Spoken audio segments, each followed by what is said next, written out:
Bendiciones en esta mañana. Damos gracias al Señor por la oportunidad hermosa que el Señor nos permite volver a estudiar su palabra. Y hoy, este día, comenzamos una nueva materia que se llama evangelismo personal. Es una materia muy apasionante porque aprendemos la manera de cómo poder evangelizar al mundo perdido que tanto necesita. Vamos a orar. Padre, gracias en esta mañana por la oportunidad que nos brinda, Señor, de estar dispuestos a estudiar tu palabra.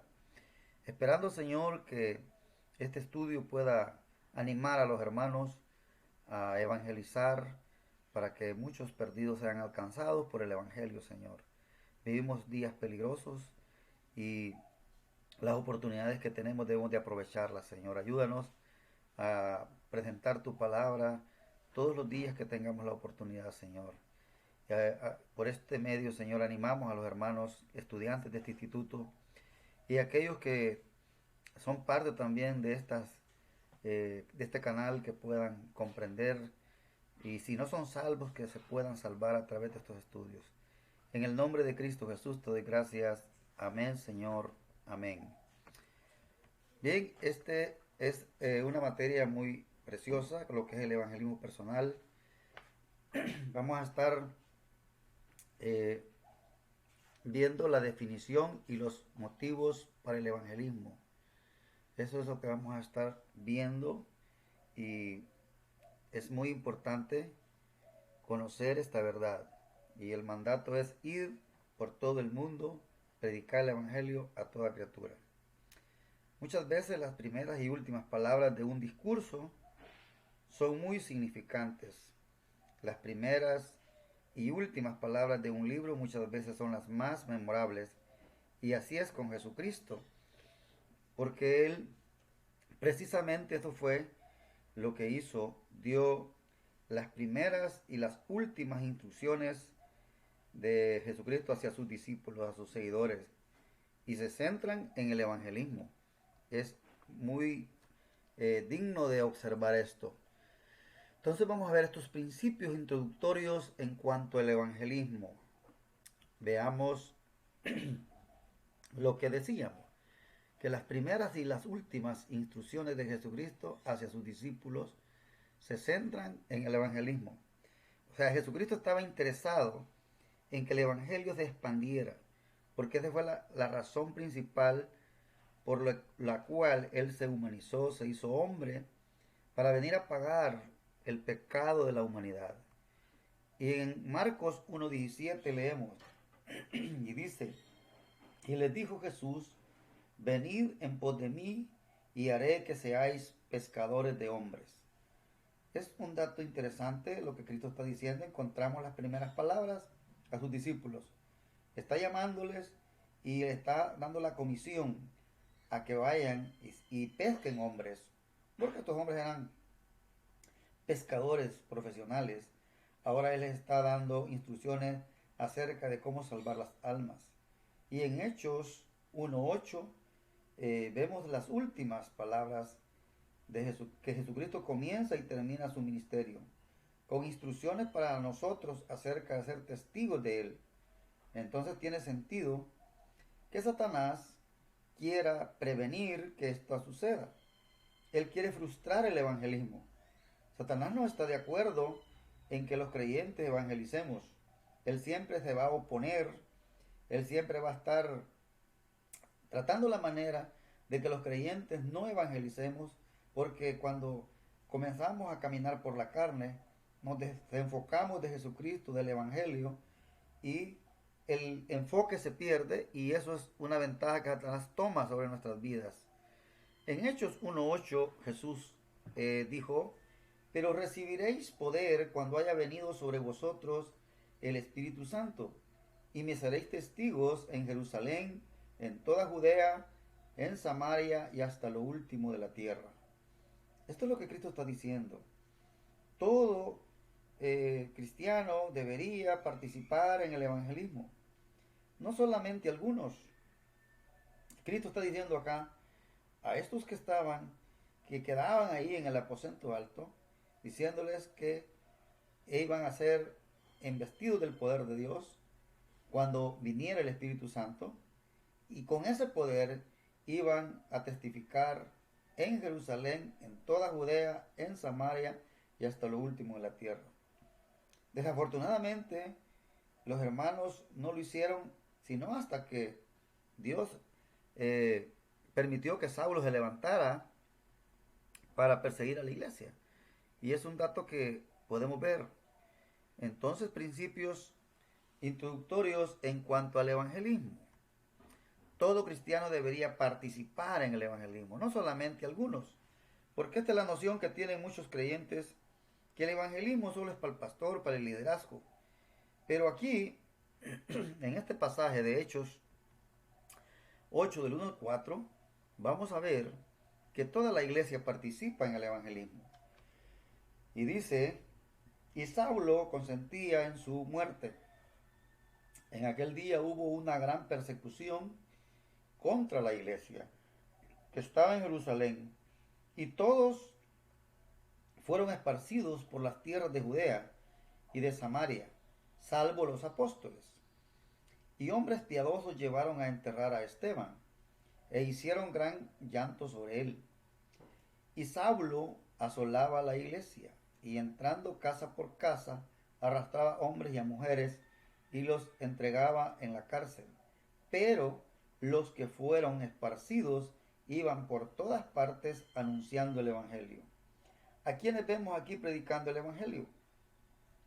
Vemos a la iglesia, a todos, dice el versículo 4, que todos iban esparciendo el mensaje de la iglesia. ¿Qué es lo que están haciendo en el versículo 4? Anunciando el evangelio.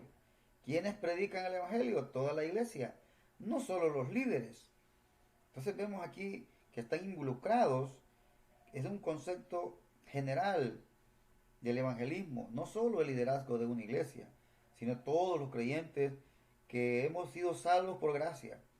Debemos de sentir la compasión por los perdidos, porque el evangelismo tiene que ver con la pasión. Hay otro pasaje, y es una iglesia modelo, que es en Primera Tesalonicenses 1:8. Y Pablo escribe a esta iglesia, dice, porque partiendo de vosotros ha sido divulgada la palabra del Señor, no solo en Macedonia y Acaya, sino que también en todo lugar vuestra fe en Dios se ha extendido, de modo que nosotros no tenemos necesidad de hablar nada. Ellos infiltraron en el mundo romano en todas partes el evangelio, no solamente los líderes o algunos evangelistas, sino la iglesia. Satanás quiere que nosotros pensemos que el evangelismo es solo para algunas pocas personas. Pero la palabra de Dios dice que Él ha elegido a personas para alcanzar a personas. Y Satanás tiene éxito cuando está deteniendo el evangelismo. En Estados Unidos, el 95% de creyentes ni siquiera han guiado a una persona al Señor. Esta es una encuesta que se hizo. El 95% de creyentes ni siquiera ha guiado a una persona al Señor. Y esto no escapa, esta realidad no escapa también en El Salvador. Y esa encuesta que se hizo en Estados Unidos, donde el 75% de cristianos cree que debemos ser tolerantes de lo que otros creen y dejarlos en paz. Pero Jesucristo dijo que nosotros debemos ir y predicar el evangelio. Y el ejemplo claro que tenemos aquí es la iglesia de Tesalónica. Veamos los resultados de una iglesia que evangeliza. El resultado fue una expansión local en Tesalónica. Fue una expansión nacional, Macedonia y Acaya. Y una expansión internacional a otras regiones del mundo conocido. Esto quiere decir que el Señor, a través de su palabra, nos deja claramente muy determinado lo que la iglesia tiene que hacer. La iglesia tiene que estar involucrada, toda la iglesia, en el evangelismo, porque es la voluntad del Señor. Y como les vuelvo a repetir, esta iglesia de Tesalónica fue una iglesia modelo en el evangelismo. Fue tremendo lo que hizo esta iglesia al dar los resultados que Dios quiere hacer. Nosotros tenemos que hacer el trabajo, el resultado es del Señor. Las iglesias locales deberían equipar a sus santos para el evangelismo. Las iglesias locales deben de hacer esto. Y tenemos un pasaje en, en este capítulo Efesios 4:12. Este versículo nos da la idea de cómo deberíamos de evangelizar. Son los santos los que deben de hacer el evangelismo, no solamente los líderes, pero los líderes necesitan equipar o entrenar a la gente para que puedan participar. Ejemplos de cómo una iglesia puede hacer esto: animar a cada creyente a compartir las oportunidades que cada uno de ellos han tenido de testificar. Esto es importante, hay que animar a la gente, contar las experiencias. Cuando nosotros nos reunimos en el edificio de la iglesia local, a veces compartimos experiencias de oraciones contestadas, algún versículo importante que nos ha animado. ¿Y por qué no compartir las experiencias de lo que hicimos en el evangelismo, por ejemplo? ¿Cómo pudimos compartir con otras personas el hecho de cómo ellos reaccionaron a nuestro evangelismo? Eso es interesante, notar de cómo animar a los hermanos a hacer la obra del ministerio. Necesitamos caminar en dependencia del Señor para hacer esto. Necesitamos tener una alternativa de provisiones para poder alcanzar lo que la palabra de Dios nos ha dicho. Y lo que Dios provee es la palabra. Lo que Dios nos provee es el poder del Espíritu Santo para hacerlo. También podemos animar a las personas incorporando el Evangelio en la mayoría de los mensajes y cultos. Cada líder, cada pastor debe de estar exponiendo el Evangelio en cada mensaje, en cada culto. Esto es más importante, es muy importante. El Señor dice que aprendemos un poco aquí y otro poco allá. Según Isaías 28:10, línea sobre línea, y la gente en nuestra iglesia va a aprender en la medida en que enfatizamos esto. Es en la repetición que aprendemos y en la medida que enseñamos la Biblia con varios versículos, ilustraciones. La gente va a estar más equipada compartiendo el Evangelio. Cuando un pastor enfatiza el evangelismo, sus miembros lo van a seguir, van a tener un rol más activo. Entonces, esa es la tarea de cada hombre de Dios. Para que el evangelio sea expandido, tenemos que animar a los creyentes. También debemos de apoyar eventos evangelísticos. Por ejemplo, si hay un grupo en la iglesia, tenemos un ministerio, hay que apoyar a ese ministerio de evangelismo. Y además de eso hay que equipar a los santos. Equipar a los santos también para este ministerio.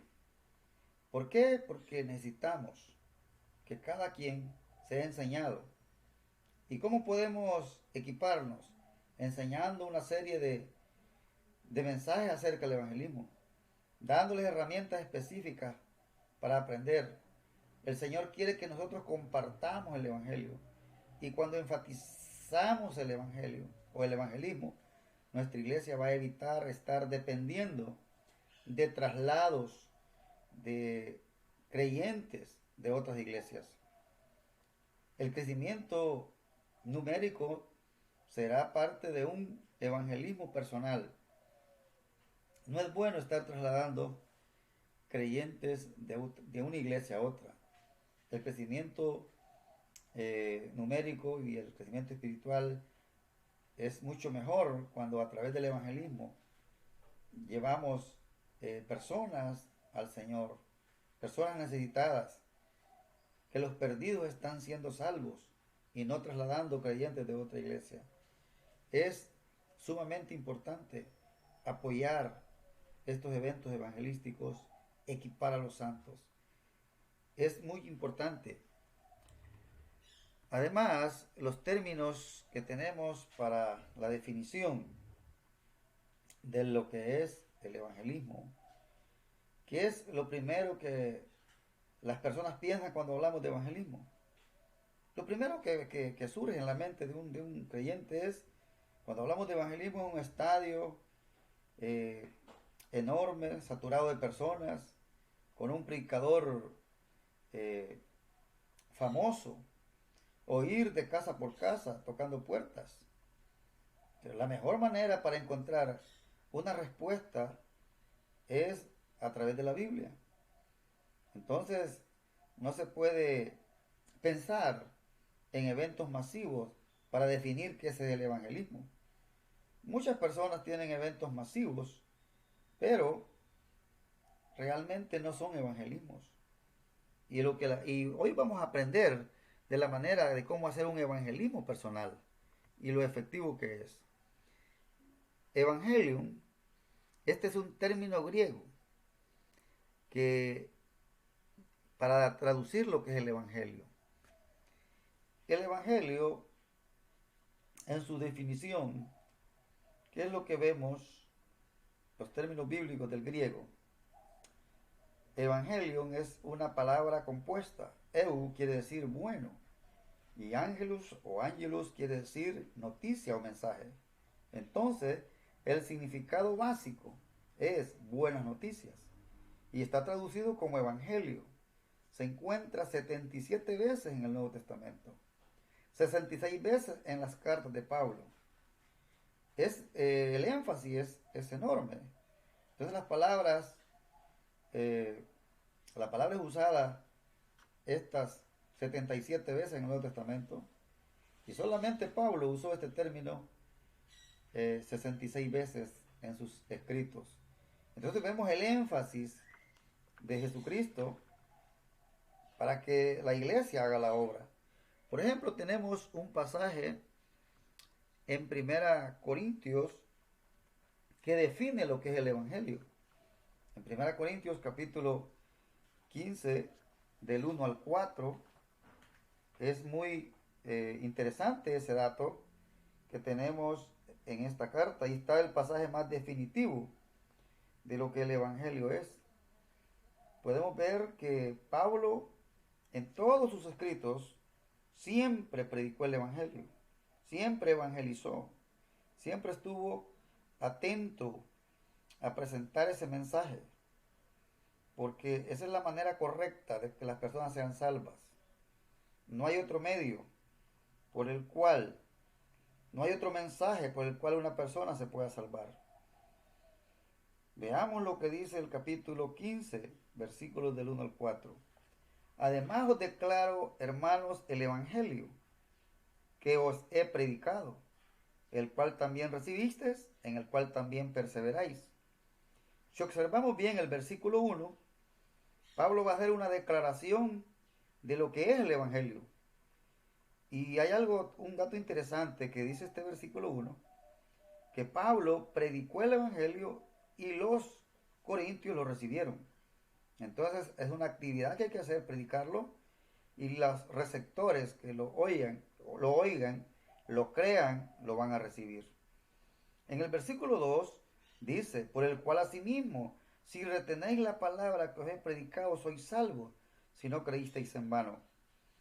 Los corintios, la mayoría de la iglesia de Corinto era carnal. Entonces la gracia no había hecho el efecto que realmente Dios espera en una iglesia. Pero para Pablo la gracia no había sido en vano, porque en este capítulo 15, versículo 10 dice que él ha trabajado más que todos los apóstoles, pero no él, sino la gracia de Dios conmigo, dice. Él no había trabajado en vano. En el versículo 3 dice, porque primeramente os he enseñado lo que asimismo recibí, que Cristo murió por nuestros pecados, conforme a las Escrituras. Pablo dice en el versículo 3 que lo primordial, lo primero, el asunto más importante es predicar el Evangelio. Y eso dice Pablo porque primeramente, a donde él iba, lo primero que predicaba era el Evangelio. Porque es el mensaje de Dios al hombre. Es lo que el hombre necesita oír, el incrédulo, para ser salvo.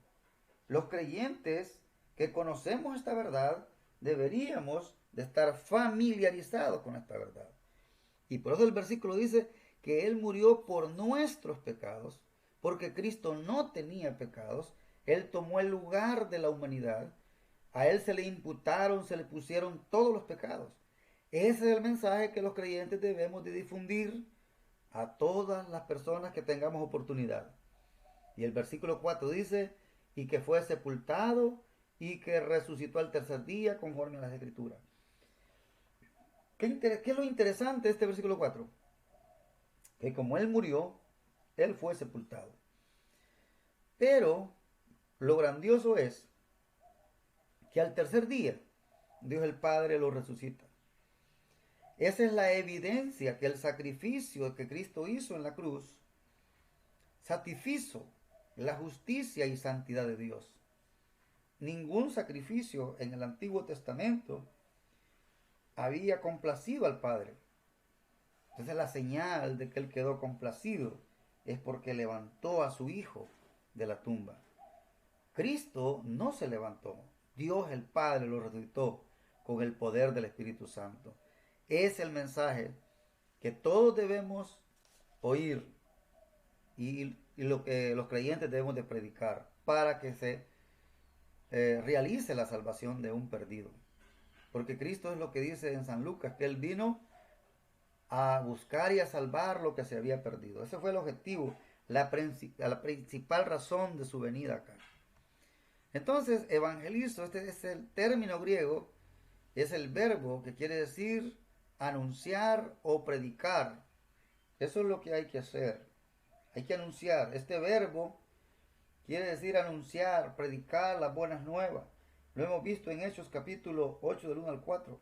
Cada persona fue esparcida, pero en el versículo 4 dice que iban anunciando el evangelio, predicando. Es la palabra evangelizo. Y eso es sumamente interesante. Veamos este término en varias versiones. Por ejemplo, aquí está. Así que los que habían sido esparcidos iban predicando la palabra. Así que los que habían sido esparcidos, esto está en la Biblia de las Américas, iban anunciando las buenas nuevas de la palabra. Lo que se había dispersado, predicaban la palabra por donde quiera que iban, la NBI. Pero los que fueron esparcidos iban por todas partes anunciando el Evangelio. Esto es la Reina Valera 60, pero los que fueron esparcidos iban por todas partes anunciando el Evangelio. Estamos viéndolo en diferentes traducciones, que lo mismo es la idea de lo que acá estamos viendo. Necesitamos entonces ser enfáticos en lo que estamos predicando. Debemos de reconocer este mensaje a la luz de la palabra de Dios. Este es el verbo que se necesita. Entonces, Pablo fue mandado a evangelizar, a predicar el evangelio. Esta es la palabra usada en el griego, evangelizo, y se encuentra 55 veces en el Nuevo Testamento, normalmente traducido como predicar. De acuerdo al versículo 4, los creyentes estaban predicando, anunciando. En el griego se usa evangelizo. Este término es usado unas 55 veces en todo el Nuevo Testamento. Y así es como podemos ver lo que Pablo dijo en 1 Corintios 1:17. Pues no me envió Cristo a bautizar, sino a predicar el evangelio, no con sabiduría de palabra, para que no se haga vana la cruz de Cristo. Estos son lo que Pablo hizo. El énfasis de Pablo era predicar el evangelio. El énfasis de Pablo no era bautizar. No que no podía hacerlo, pero está priorizando su mensaje. Entonces, vamos a ver una definición eh, teológica para evangelismo. Esta definición dice: el evangelismo es predicar el evangelio de Jesucristo con el intento inmediato de convertir al oyente por medio de la fe en Cristo y con el propósito final de instruir al convertido en la palabra de Dios para que él o ella pueda ser un creyente maduro. Esta es una definición teológica. El evangelismo es comunicar el evangelio de Cristo con el intento inmediato de que el Espíritu Santo convierta al oyente por medio de la fe en Cristo. O sea que el evangelismo tiene un propósito final, es de instruir a las personas. No es un simple diálogo, no es una simple proclamación, es convertido de la palabra de Dios para que pueda ser un creyente maduro. Esta definición tiene dos partes o efectos. Esta definición tiene esto. Entonces la primera que vemos es que la conversión del incrédulo, esto debe tener un sentido de urgencia, porque el evangelismo no es solamente un asunto de enseñar o instruir, sino que es comunicar con la meta de convertir. Necesitamos presentar con urgencia. Entonces, cuando evangelizamos, no es solo por hacerlo, no es una simple conversación, sino que nuestro sentido, nuestra meta es de urgir a esta persona a que sea salva. El evangelismo debe ser seguido con instrucción. Por ejemplo, en 1 Timoteo, capítulo 2, versículos 3 y 4, Dios quiere que todos los hombres sean salvos y vengan al pleno conocimiento de la verdad. El verbo venir quiere decir venir de un lugar a otro lugar.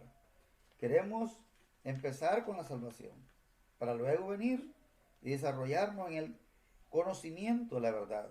Por lo tanto, la voluntad de Dios no es solamente que seamos salvos, sino que estemos creciendo más y más en el conocimiento de la verdad.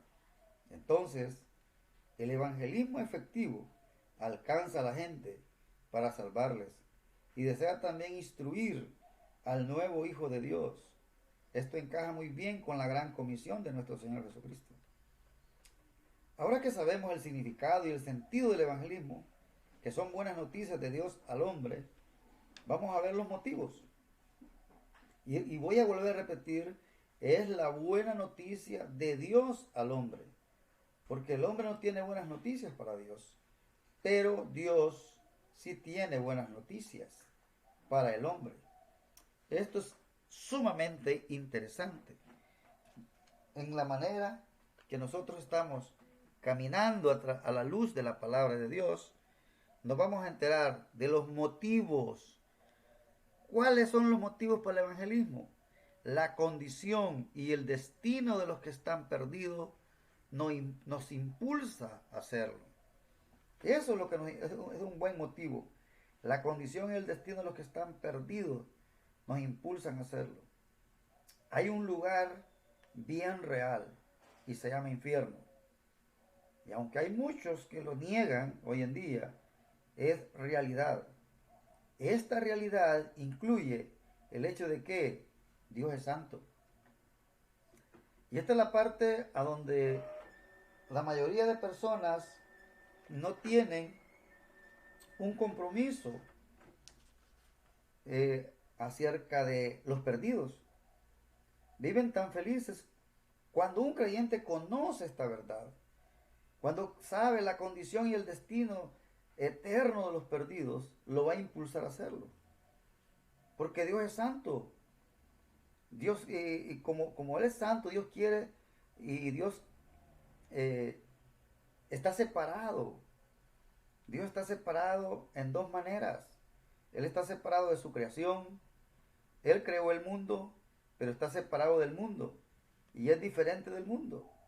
Él está separado de toda la maldad o de todo pecado.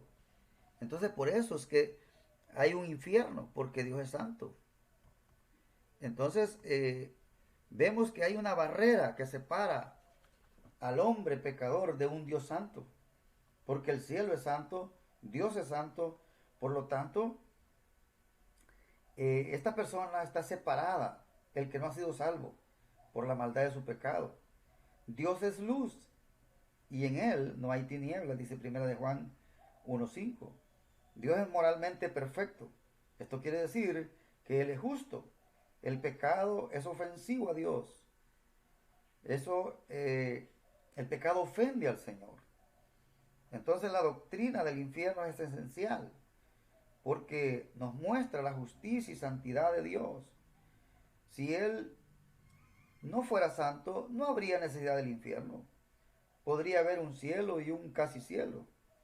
Si la palabra de Dios no fuera un absoluto, sería posible que existiera el pecado y el casi pecado. Si Dios no fuera Dios, podríamos decidir por nosotros mismos qué es correcto y qué no es correcto. Si Dios no fuera Dios, podríamos crear un sustituto para el infierno que no fuera tan bueno y hermoso como el cielo, pero que tampoco fuera tan malo como el infierno. Sería más fácil, más conveniente, pero no es la realidad. Dios es Dios, Dios aborrece el pecado, Dios es santo y por lo tanto el infierno es muy real. Sin el infierno, un Dios santo sería un disfraz, algo falso. Su salvación sería una broma. Muchas personas dicen que no existe el infierno. Muchas filosofías y doctrinas falsas dicen que no existe el infierno. Pero es la verdad. Entonces, la prueba de que existe un infierno es porque existe un Dios santo y Él está separado de la creación, está separado del mundo, porque todo está lleno de pecado. Entonces, en esta condición se encuentra un pecador no redimido. Hay una barrera que lo separa, porque Dios no tolera el pecado en su presencia. Dios no tolera el pecado. Es como cuando un animal podrido y hediondo, nosotros no lo toleramos en nuestra presencia. Así como apesta un animal muerto, podrido y hediondo, y que nosotros no toleramos, tampoco el Señor tolera el pecado en su presencia. Entonces, si ustedes anhelan por un cielo sin infierno, entonces no han entendido la naturaleza de Dios. Dios es santo, es moralmente perfecto y tiene ira hacia el pecado. Y eso es una buena noticia porque la ira sobre el pecado ya fue derramada.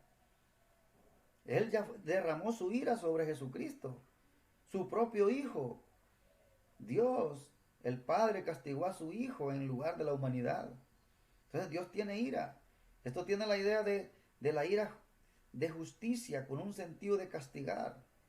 Si alguien lastimara violentamente a uno de nuestros familiares, nosotros también tendríamos ira.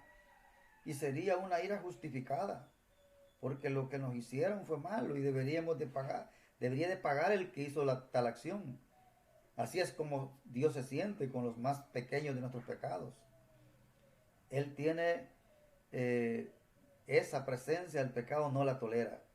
Dios tiene ira contra el pecado, porque es una rebelión contra su autoridad.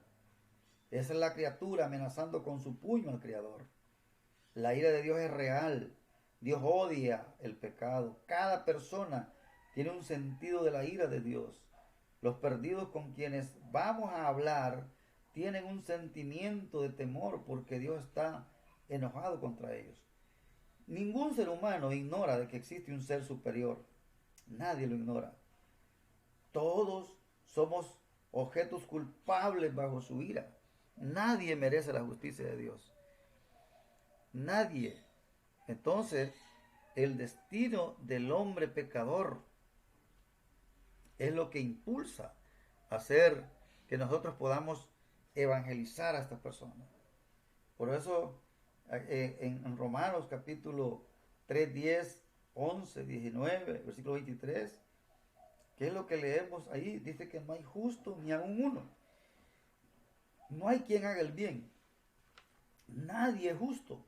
Incluso los creyentes no somos justos, somos declarados justos. Porque nosotros somos pecadores. Seguimos pecando después de ser salvos. Por lo tanto, no hay un solo justo. Dios es justo. Entonces, aquí vemos el problema. No tenemos la justicia de Dios y por tanto somos culpables delante de Él, porque todos hemos pecado. Pero el creyente que ha oído el Evangelio, ha puesto la fe, él ha recibido la justicia de Dios imputada a través de Cristo. Romanos 6:23 dice que la paga del pecado es la muerte. Esta es la realidad, el infierno es real. Nosotros merecemos ir allí. El infierno es una necesidad de vida a la santidad de Dios. Cada ser humano está en la carretera del infierno desde el nacimiento. Por eso Dios envió al Salvador. Y nosotros, que somos salvos, tenemos un mensaje de urgencia para estas personas perdidas. El versículo es claro. Dice que la paga del pecado es la muerte. Y no es la muerte física, sino la muerte eterna, separados de Dios por los siglos de los siglos.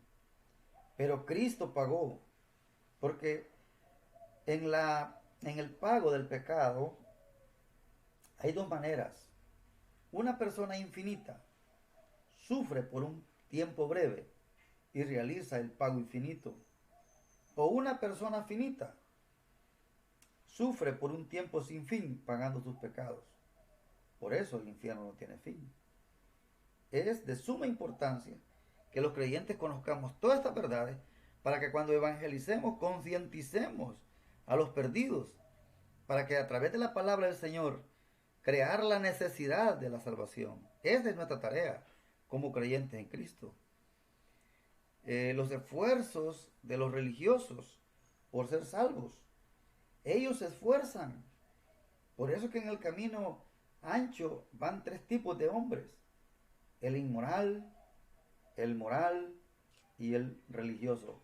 Estos tres pecadores van al infierno porque ellos no tienen la gracia del Señor, no han recibido la justicia de Dios. Nosotros como creyentes deberíamos de saberlo y explicarlo. El religioso trata la manera de ir al cielo a través del bautismo, asistir a la iglesia, guardar los mandamientos, hacer buenas obras, hacer ritos. Pero eso no le da la entrada al cielo. Esa es religión, eso es lo que el hombre hace. Esa no es la buena noticia, porque estas noticias se dan del hombre a Dios.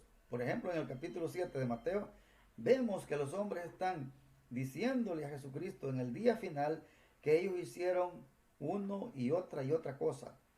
Pero el Señor les dice que Él no los conoce, porque no recibieron las buenas noticias de Dios al hombre. No es la noticia que yo la pueda dar a Dios, lo que yo hago. Ellos están reclamando que tienen derecho al cielo, pero Cristo les dice: apartados de mí, hacedores de maldad. Nunca os conocí. Los esfuerzos religiosos no pueden llevar al cielo. Y en todo nuestro país, El Salvador, ese es el evangelio que se oye, un evangelio de obras, fe más obra. El evangelio que salva, el evangelismo que salva, es la muerte de Cristo y su persona. Eso es lo que salva: la muerte, sepultura y resurrección de Cristo, su obra acabada. Si predicamos a Cristo y su obra acabada, estamos evangelizando correctamente, estamos presentando el evangelio de la mejor manera a los perdidos. Entonces, el evangelio es que Cristo murió por nuestros pecados y resucitó de la muerte. En eso consiste el evangelio. Él quebró la barrera de pecado. Él derribó la barrera del pecado. Esa barrera no la destruye ningún esfuerzo humano, ningún mérito, ni algo que el hombre pueda hacer. Pero Jesucristo sí derribó la barrera del pecado. A través de Cristo tenemos el acceso a Dios. Por eso es que Pablo le escribió a Timoteo y le dijo que no hay otro mediador entre Dios y los hombres, Jesucristo, hombre. Él es nuestro mediador. Muchas personas tienen diferentes mediadores, pero el correcto que la Biblia se llama Jesucristo. Qué interesante, ¿eh? Evangelizar conociendo esta verdad. Entonces, porque la ira de Dios se revela desde el cielo contra toda impiedad e injusticia de los hombres, desde el cielo, así como la ira de Dios se revela desde el cielo contra todos los hombres. Así es que esa ira está. Ella fue derramada sobre Cristo, pero ahora el que se rehúsa a creer en Cristo va a recibir esa ira de Dios. Entonces, Dios tiene que derramar su ira sobre el pecado. Esto es una verdad. Y el lugar es el infierno. Por eso es importante. Dios va a castigar a aquellos que todavía se rehúsan a creer en Jesucristo, su único Hijo. Al que no conoció pecado, por nosotros lo hizo pecado, para que nosotros fuésemos hechos justicia de Dios en él. Imagínense qué intercambio. A nosotros se nos imputó su justicia y a él se le imputaron nuestros pecados. A través de esa justicia es que nosotros podemos ir al cielo. Romanos 1:17 dice que en el Evangelio la justicia de Dios se revela por fe y para fe. Como está escrito, mas el justo por la fe vivirá. Qué interesante. La justicia que necesitamos para ir al cielo es la que Dios el Padre imputa a través de Cristo. Por eso no puede una persona ir al cielo de otra manera. Es imposible. Es Jesucristo pagando los pecados de toda la humanidad. No murió por alguno, murió por todo el mundo. Cristo murió en nuestro lugar, mas él herido fue por nuestras rebeliones, molido por nuestros pecados. El castigo de nuestra paz fue sobre él. Eso dice Isaías 53:5. Él fue nuestro sustituto. Él tomó el lugar. Estas sí son buenas noticias que debería de motivar al que oye este mensaje. Los creyentes debemos de estar empapados, conocedores de esta verdad, para ser buenos embajadores del mensaje que nos corresponde predicar. Así es que Dios el Padre castigó a su propio Hijo, para que el hombre inteligentemente pueda recibir ese mensaje. Porque cuando una persona decide ser salvo por fe, está siendo humilde. Porque las obras es orgullo. Las obras es como diciéndole a Dios, yo no necesito de ti. Yo soy capaz de salvarme por mis propios esfuerzos. Pero el lugar eterno de esa persona será el infierno. Entonces la muerte de Cristo pagó todos nuestros pecados y satisfizo la ira y la justicia de Dios. Cuando Jesús hubo tomado el vinagre, dijo, consumado es, y habiendo inclinado la cabeza, entregó el espíritu. La frase consumado es era una expresión usada en Roma en tiempos de Cristo para referirse a una deuda que había sido cancelada. Cuando Jesús dijo estas palabras al morir, estaba diciendo que él había hecho el perfecto, completo y último pago por el pecado. Nadie puede hacer el pago por el pecado, pero el hombre está empeñado en hacer él el pago por el pecado. Y la Biblia dice cómo se pagó el pecado. El precio de la maldad nuestra fue Jesucristo. Él sin pecado, el Hijo Santísimo de Dios, muere de una manera cruenta para pagar nuestros pecados. Entonces, la satisfacción o la propiciación, todos nuestros pecados totalmente pagados. Por eso es que la propiciación es importante, porque fue lo que satisfizo a Dios. Por eso la justificación, tenemos la justificación del creyente, la redención del creyente y la satisfacción. Esas son frases teológicas que indican el proceso de la muerte de Cristo. Porque la base de la justificación es la redención. Para que Cristo pudiera justificar a los pecadores, Él tuvo que hacer el pago por el pecado. Y para que el pago fuera efectivo y satisfaciera al Padre, Él tuvo que ser resucitado. Por eso la propiciación es de vital importancia. Y aquí tenemos la lista de toda nuestra deuda, que fue cancelada. Cristo pagó todos nuestros pecados. De modo que debe de haber un sentido de urgencia. Y esto no solo debe ser un asunto de instrucción, ya que hay un lugar terrible para los perdidos. Y aunque hay quienes niegan esta realidad, la Biblia habla de mucho de este tema. La doctrina del infierno es esencial porque nos muestra la justicia y santidad de Dios. Si Dios no fuera santo, no habría necesidad del infierno ni tampoco del cielo. Dios es santo. Esta es la prueba de que Él es un Dios santo, 3 veces santo. razones para evangelizar. Dios es santo. Dios castigará con ira al impío. Todos somos objetos culpables bajo su ira. Todos somos objetos culpables bajo su ira. Por tanto, todos tenemos una necesidad real de escapar del infierno. Todos tenemos esa necesidad. A veces el orgullo del hombre no le deja pensar en esto. Necesitamos ser enfáticos en lo que enseñamos. Otro motivo es el amor de Cristo. El amor de Cristo nos motiva a hacer el evangelismo. El amor de Cristo obliga. Esta es una respuesta del amor de Dios para con nosotros. Él desea compartir este mensaje con los perdidos.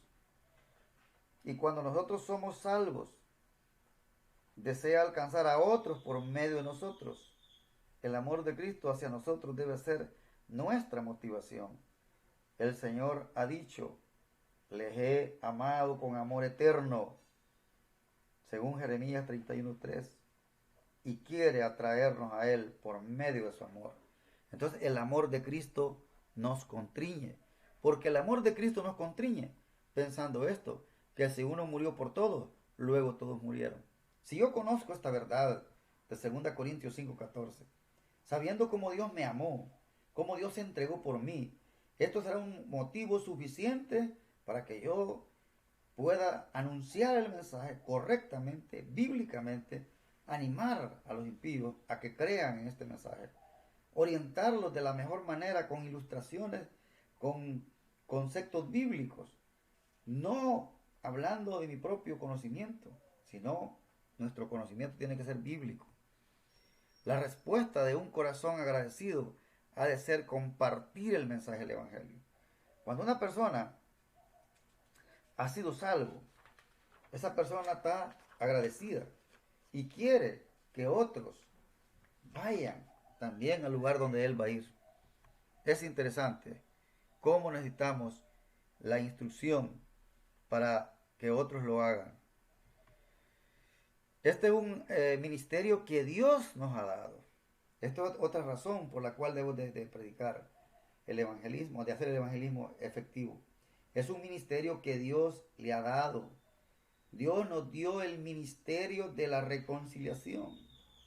La palabra ministerio en el griego es la palabra diácono, que tiene la idea de servir.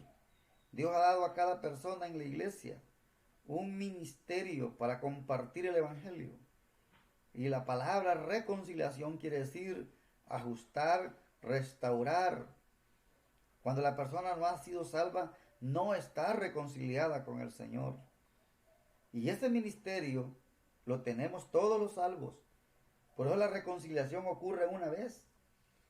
Cuando el perdido escucha el evangelio y lo cree, entonces ha sido reconciliado con Dios. Es interesante. Y todo esto, mire ¿quién es que hace esto? Todo esto proviene de Dios. Dios es quien le ha dado este mandato. Nadie más se lo ha dado, no se lo da el pastor, no se lo da el liderazgo de la iglesia. Si usted es un hijo de Dios y está en comunión con Dios y conoce la Biblia, conoce la comisión, Dios le ha dado esto. Pablo escribió en 2 Corintios 5, 18, 20. Y todo esto proviene de Dios, quien nos reconcilió consigo mismo por Cristo y nos dio el ministerio de la reconciliación, que Dios estaba en Cristo reconciliando consigo al mundo, no tomándoles en cuenta a los hombres sus pecados. Miren qué maravilla. Dios no le tomó en cuenta los pecados a los hombres y nos encargó a nosotros la palabra de la reconciliación. Así que somos embajadores en nombre de Cristo, como si Dios rogase por medio de nosotros, o rogamos en nombre de Cristo, reconciliados con Dios. Qué tremendo, ¿no? Es maravilloso esta verdad que dice este versículo. El ministerio de la reconciliación es la palabra que viene de la palabra griega diaconía, que quiere decir servir, es decir, servir al Señor Jesucristo Eso es la palabra que tenemos acá. Dios es quien nos ha dado este ministerio. Estos pasajes hablan del mismo tema, la gran comisión. Esta comisión fue dada a los apóstoles y transmitida a la iglesia de todos los tiempos. Estos pasajes que tenemos, Mateo 28, 16, 20, Marcos 16, 15, Lucas 24, 46, 49, Juan 20, 21, Hechos 1, 8. Todos estos pasajes hablan de esta gran comisión. El énfasis. Aquí vemos los detalles de la, de la gran comisión. El lugar.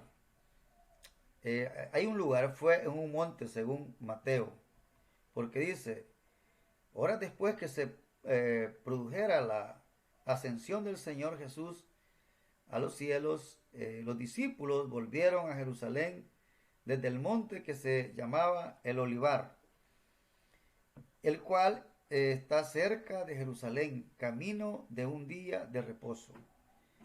Entonces vemos acá que el lugar era el monte de los olivos. El lugar, el monte donde Jesús les había ordenado. ¿Quién estaba ahí? Los discípulos y el Señor Jesucristo. Y aquí estaba resucitado. Pero también, en un sentido, ahí estábamos nosotros, según el versículo 20. Porque él, hasta el fin del mundo, cuando dio la comisión, fue como que si hubiésemos estado ahí. En el versículo que continúa, dice, ¿quiénes estaban ahí? ¿Cuándo fue dada la misión? En 1 Corintios capítulo 15, versículo 6, vemos que los discípulos, Jesucristo resucitado y probablemente más de 500 personas, testigos que hablaban, que habían visto resucitado a Jesús, y por supuesto que tú y yo estábamos ahí presentes en el plan de Dios, porque el versículo dice, en el versículo 28, 20 dice, hasta el fin del mundo, según Mateo. Hasta el fin del mundo. Esto incluye a todos los creyentes, a todos les dio esa comisión. La autoridad de esa comisión es el Señor Jesucristo. El Señor da el mandato y además Él ha recibido toda la autoridad y no tiene límite en el cielo ni en la tierra. Por tanto, id. O sea, Ud y yo no tenemos opciones de decir voy o no voy. Es una orden. Tenemos que ir bajo la autoridad de nuestro Salvador Jesucristo.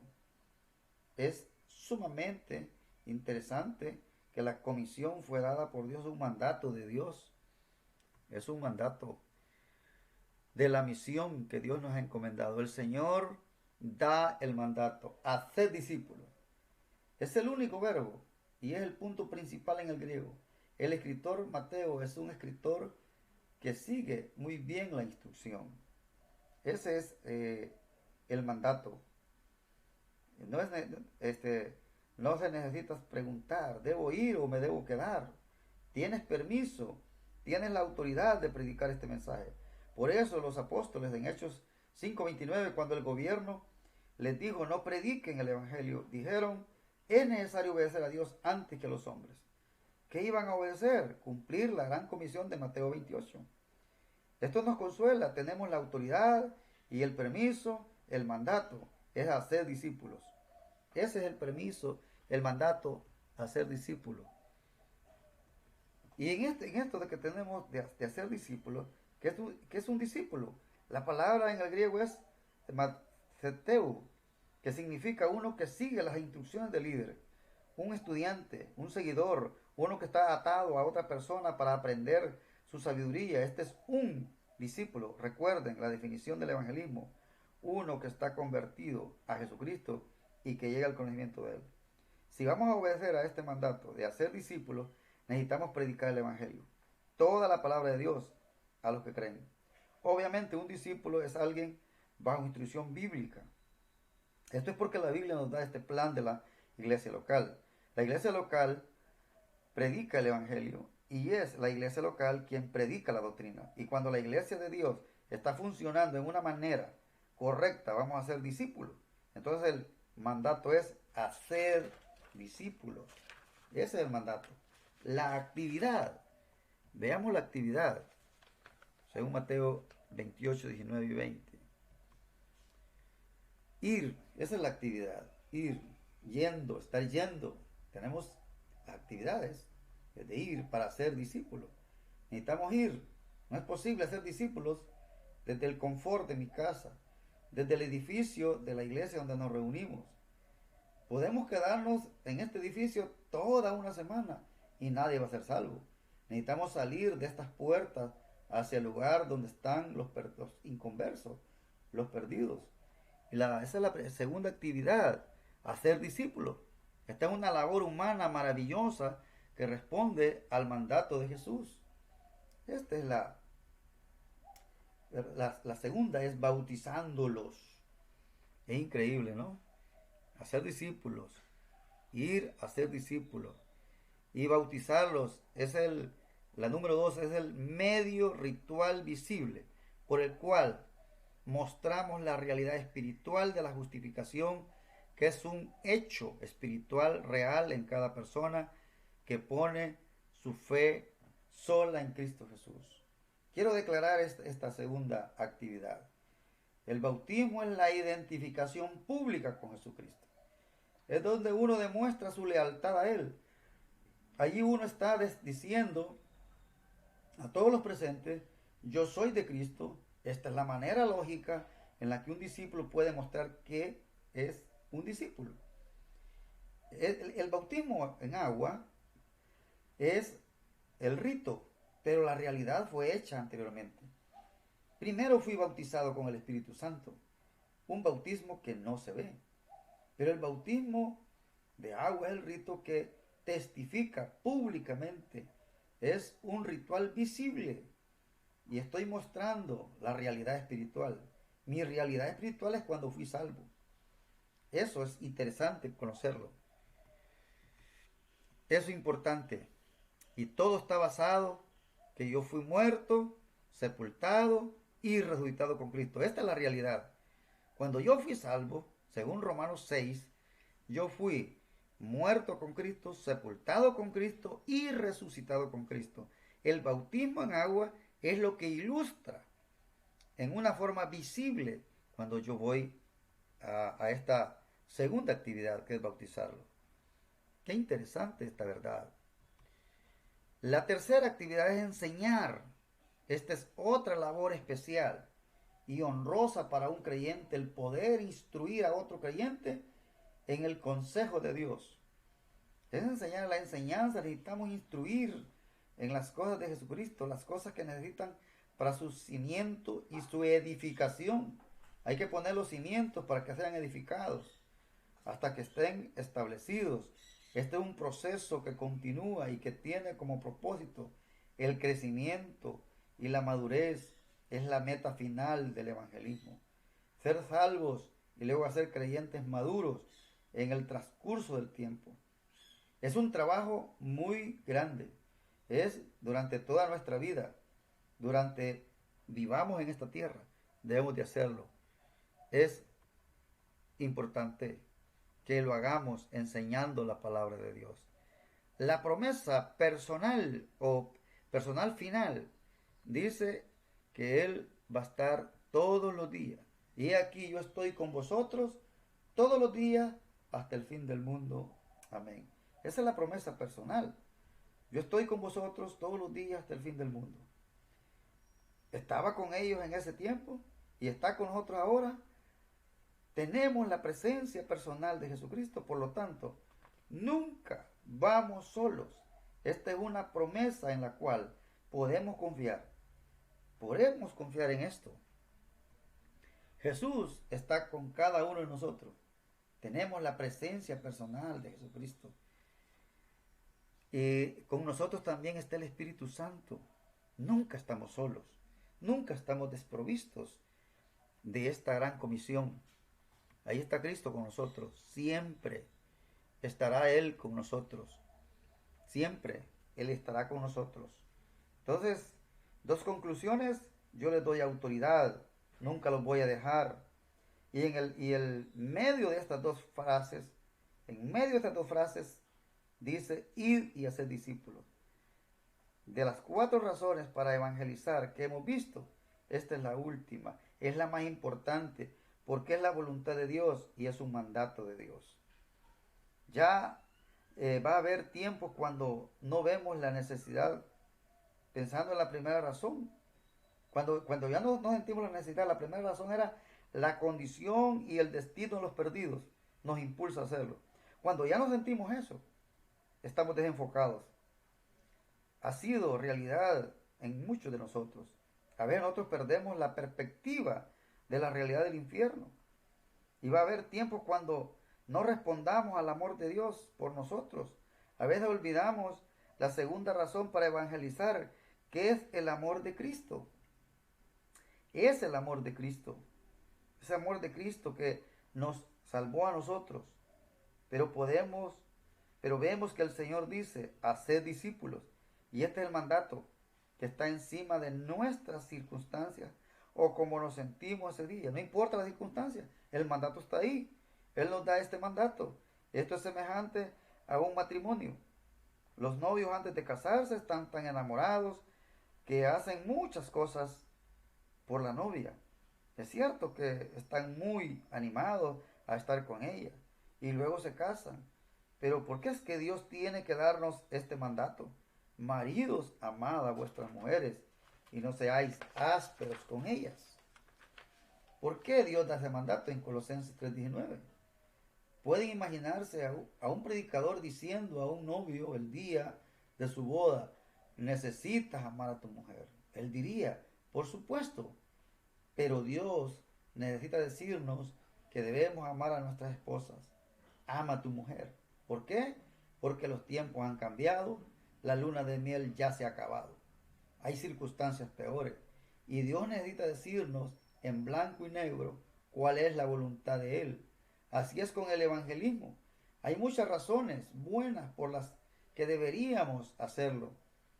Pero la mejor razón es porque Dios los ha amado. Cuando nosotros que hemos entendido esta verdad, estamos fascinados con la verdad de Dios. Queremos hacer la obra del Señor, pero a medida que vamos perdiendo el enfoque, nuestro primer amor se va agotando, entonces comienza a desenfocarse y ya el destino de los perdidos, que es el infierno, no nos importa, ni mucho menos el amor de Dios que nos salvó. En segunda Timoteo 4:5, Pablo escribiendo a Timoteo le dijo, haz obra de evangelista. La palabra haz es un verbo en el modo imperativo. Obra, esto es una orden. Haz obra de evangelista. Es una orden, imperativo. Pablo está diciéndole a Timoteo, tenés que evangelizar, tenés que alcanzar a los perdidos con el mensaje del evangelio. Obra quiere decir el negocio, las cosas en las cuales usted está ocupado. Es más que un mandato. Evangelizar es un privilegio. Alcanzar a los perdidos como un ministerio por la gracia de Dios. Espero que esto sea una pasión para usted. Espero que esto le ayude a enamorarse. Si nunca lo ha hecho, que comience a hacerlo. Es de suma importancia saber que nuestra salvación fue por gracia y que también nosotros debemos de compartir por gracia. De la manera que nosotros fuimos salvos, debemos también nosotros llevar a otros a